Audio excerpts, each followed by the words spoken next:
แฮะคนน้อยคนน้อย เล่นเล่นอยู่รถมา ยังอะไรฮะว้ายลูกสาว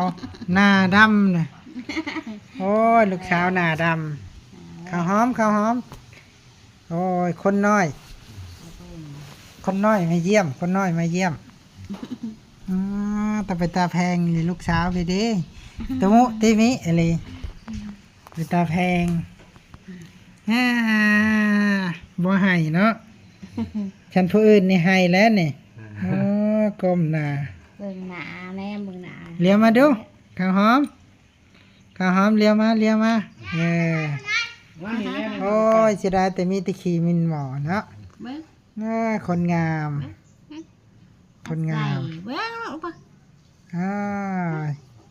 หน้าแว่บ่ ลูกสาวเด้อนี่ลูกสาวนะ เบิ่ง ลูกสาวบุญธรรม เอา นี่ ละเอาละ ลูกสาวบุญธรรมหน้าพิตาแพง